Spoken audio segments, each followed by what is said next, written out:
But the index surely is not, Kunal. What do you make of this fresh dip that we're seeing? And now we're just about holding on to 19,700.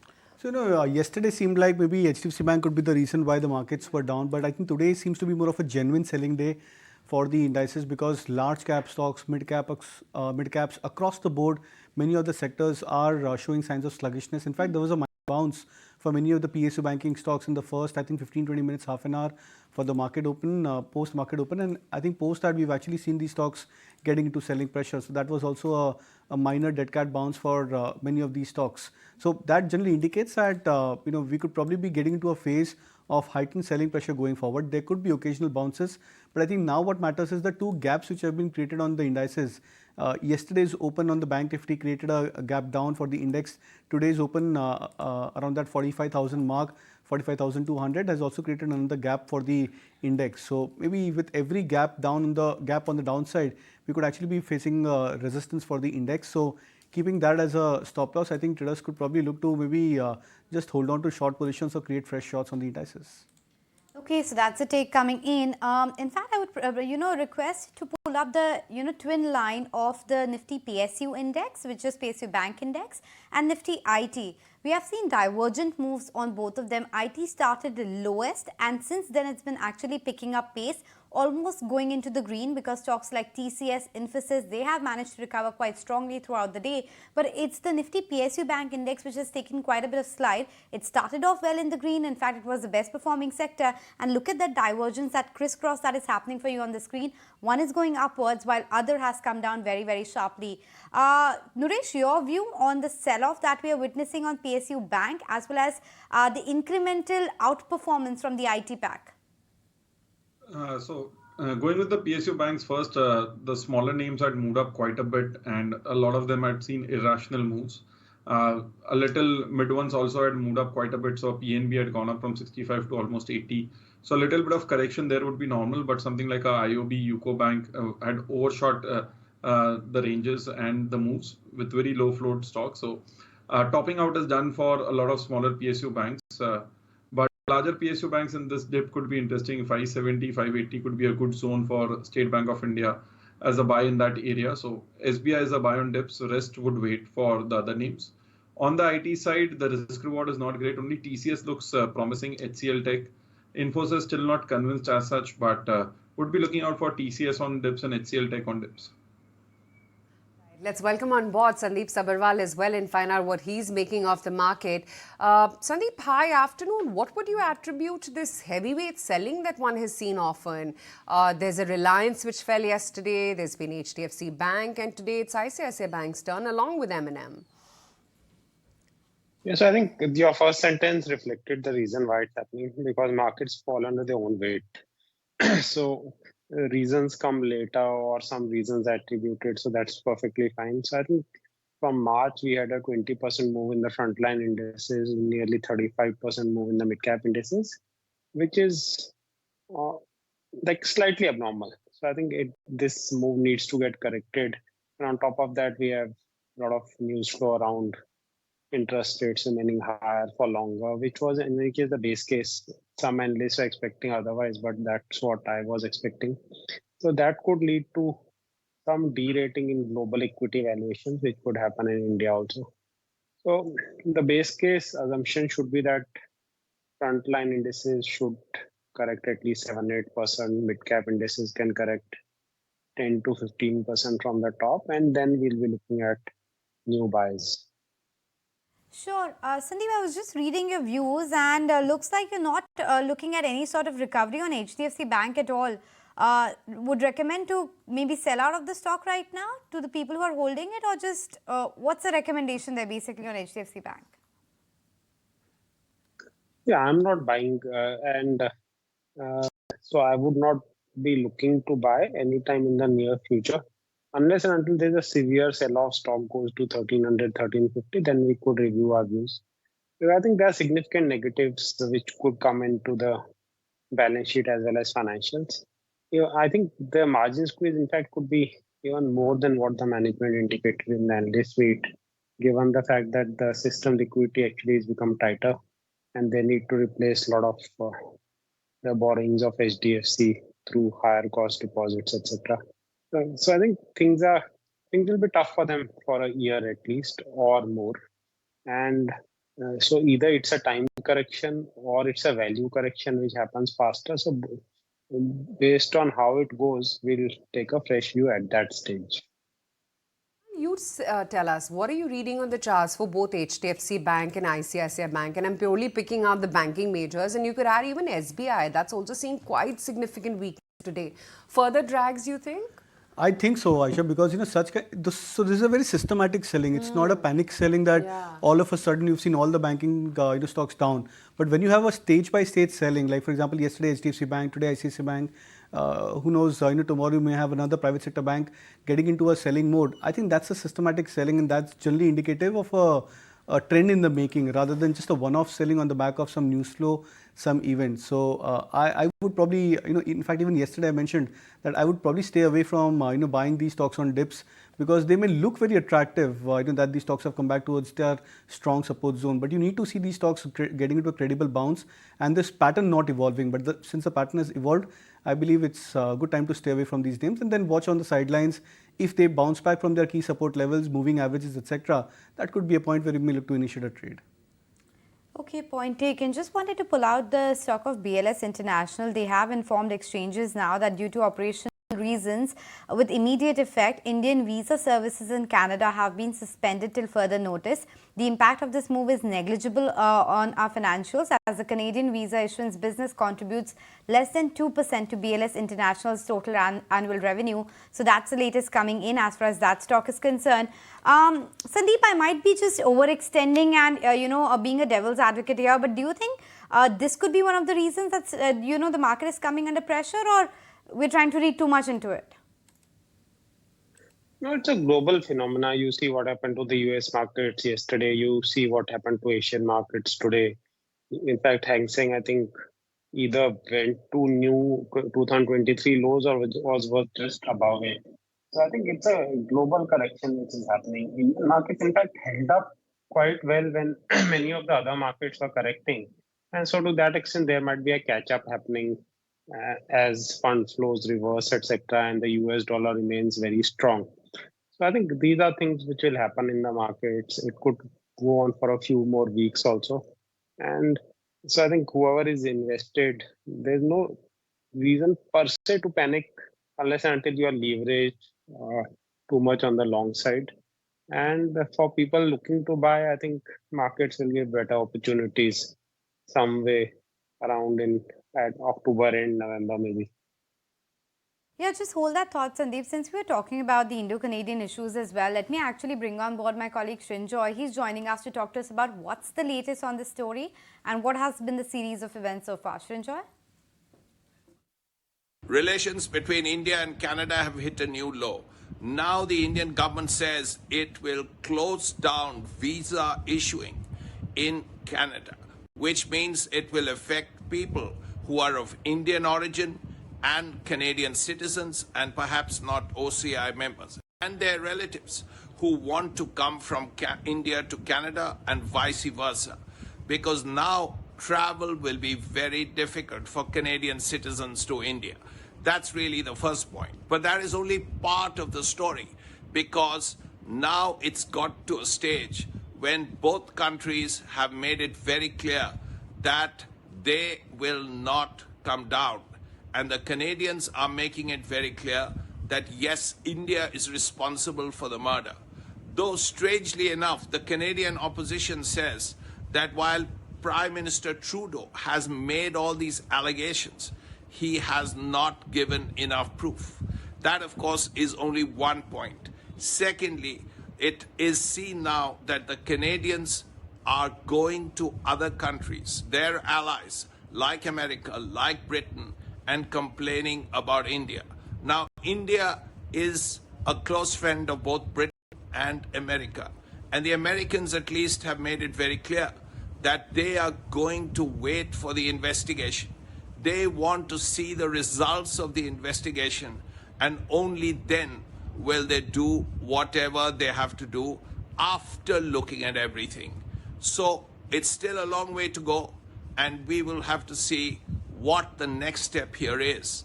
because already things between India and Canada are not very good and they will likely to get worse. Worse it is sure getting already. One wouldn't have thought that India and Canada would have sour ties. Just looking at some spots of green in the markets right now. Sodani Ports, Techem, DRL, etc. managing to hold out in the green.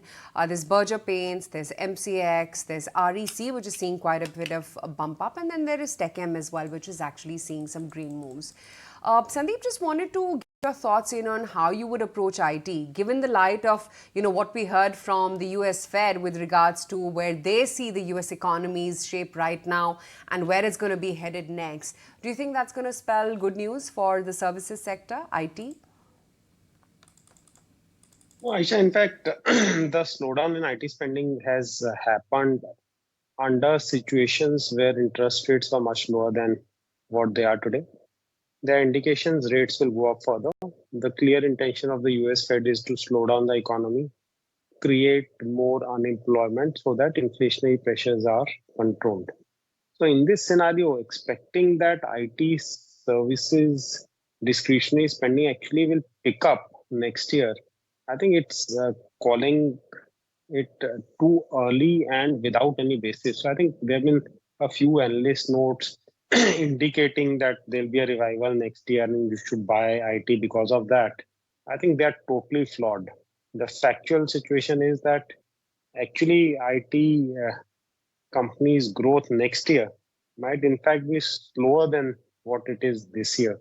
As things stand now, things might change, but as things stand now, that's what is the indication. Changing on an everyday basis if you go by what's been recently happening with respect to the bilateral ties with Canada as well. But nonetheless, in terms of the other stocks, it's KSB Pumps, which is suddenly up around 10-11%. Navbharat Ventures, KIOCL, Transport Corporation, Genus Power. So a lot of these varied names actually coming up, and even Capri Global, after the commentary that we got from the analysts, they have been doing okay. It's up around 4%. And of course, the electronic manufacturing theme, Sirma SGS gains on account of that Morgan Stanley initiation this morning is actually doing well for itself as well. But specifically on the power sector, I just wanted your view, Sandeep. SJVN, of course, is down today 12% on account of on account of the OFS. NHPC is also lower in the trading session. Do you think there's a reversal which is going to happen in these stocks, or is just a one-day move and the long-term structural story, at least for the power sector for the next 12 months, seems pretty much okay? What you're doing. So if people are playing the power generators, see, power generation is always a business in India which is low ROC, low ROE, where there are political ramifications on increasing power costs. There are issues related to recovery from the distribution company, etc. That's not going to go away. So I think this rally in power generation companies, I think, was too much, and I think we will see some decent correction across the board in this segment. On the other side, you have equipment companies which supply equipment to transmission sector, power generation equipment, etc. So I think that's a better play. So I think if at all people need to play, they should play that side of the market as the correction plays out. Okay, Sandeep, stay with us. Lots more to talk about. For now, though, we're going to head into a break with news that we're down pretty much around the session lows. It's an over 200-point fall that you're seeing on the index alone.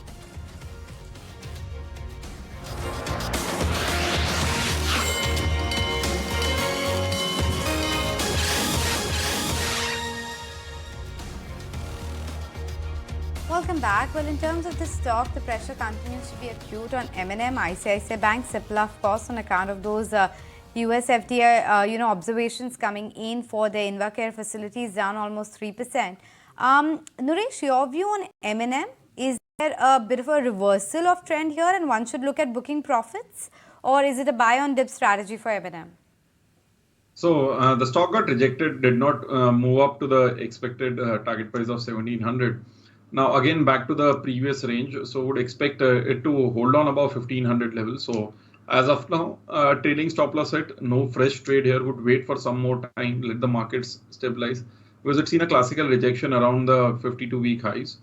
So only if it breaks 1500, that is where the trend changes. For now, it could again go sideways.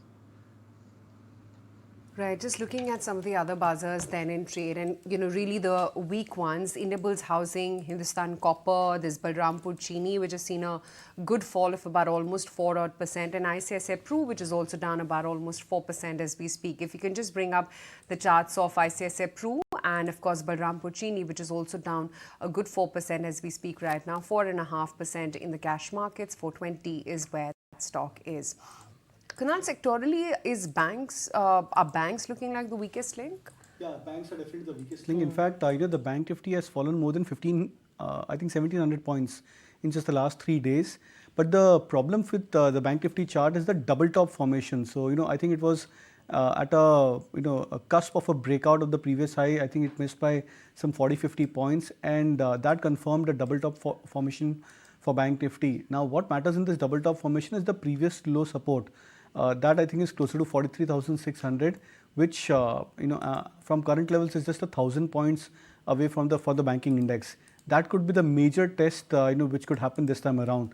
So looking at the weakness on the banking index and the recent charts, the failure of the index to make a new high, a new swing high for itself, that indicates that we may probably retest the previous lows of 43,600. So I would expect at least another 800 to 1,000 point correction in the Bank Nifty, given the way the recent charts have shaped over the last 3-4 days. Wow, so 800 to 1000 point kind of cut is what Kunal is expecting on Bank Nifty. So are there specific names that you would recommend to go short on or go short on Bank Nifty itself? So Kotak Bank, ICICI Bank are the two names. So even from current levels, I would expect a short. So as I was pointing out earlier, that it's not that there's profit booking across space. There's shorting, there's profit booking, and there's everything which is happening. And that's a classic ingredient which indicates that the skew of the markets have tilted towards the bearish side. The other way, other data point, which is also something which we discussed in the morning, is a very sharp reduction of open interest for the Bank Nifty. We are at a 50% drop in the open interest in just the last 12-13 days on the Bank Nifty, and I think on yesterday's closing we were standing at one of the lowest open interest on a T-6 basis compared to the monthly expiry. So that also is a point of concern that maybe traders have managed to unwind majority of the positions and are sitting out for a correction, and hopefully this correction could probably take the bank index back to that 43,600 mark.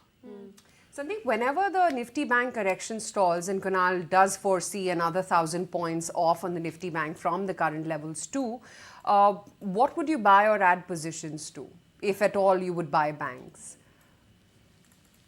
Yes, I think banks is a good segment to buy into after the correction culminates. So I think the preferred bet would be ICICI followed by Axis, and then one can take a choice of the other banks depending on how much they fall. So I think now it's a question of how much many of those banks fall. So for example, I'm negative on HDFC Bank, but if it comes to 1300, 1350, then we could look at buying that. So I think it's all a question of how much what stock corrects at in how much time.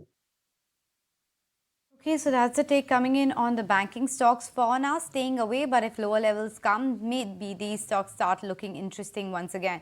But Sandip, what's your take on M&M specifically? That stock is down 3-4% for no reason.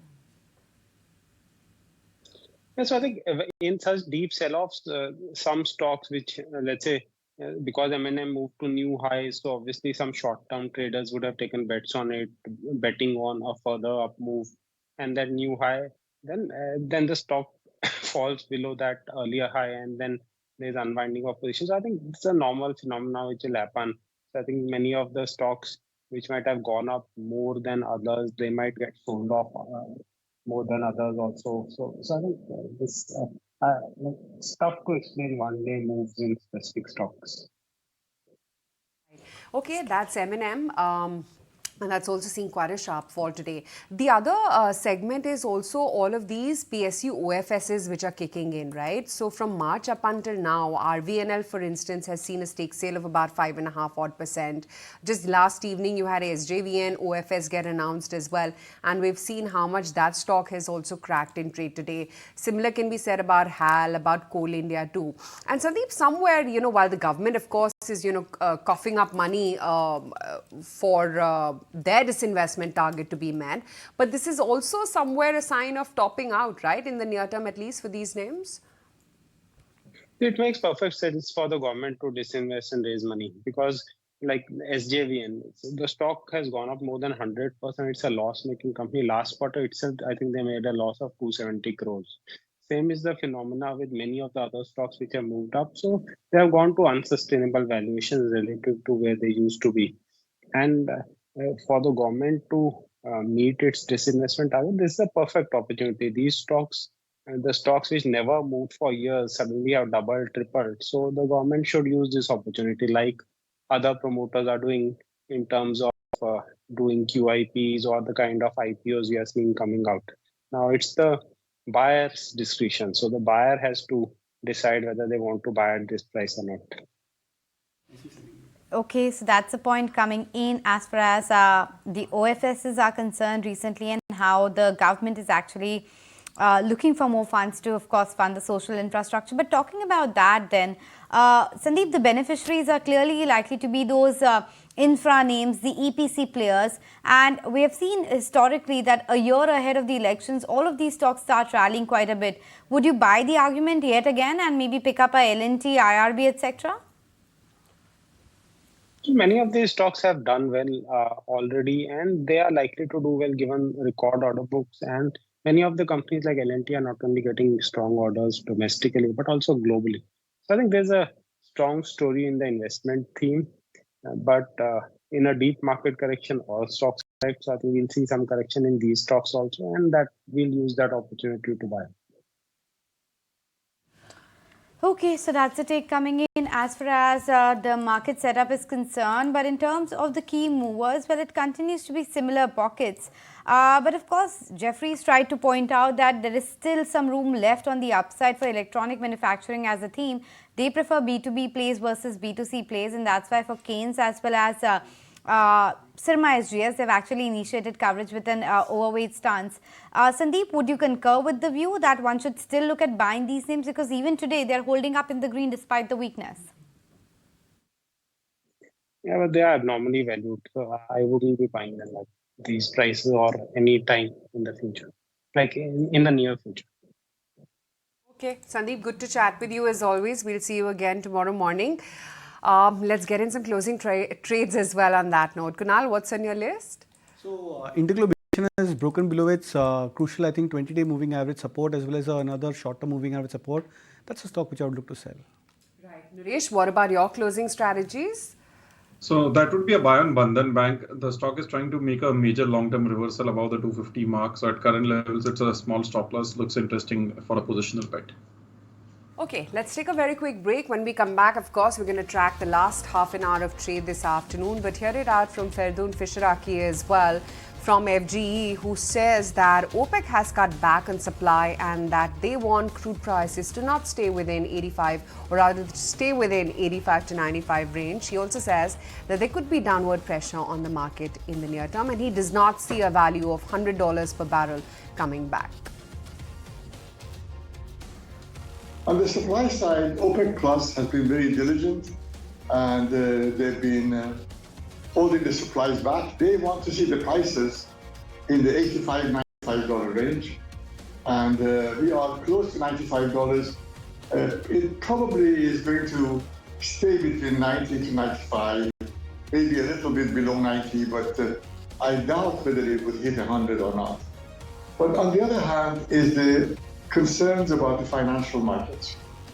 Worries about recession, worries about the Federal Reserve rate increases.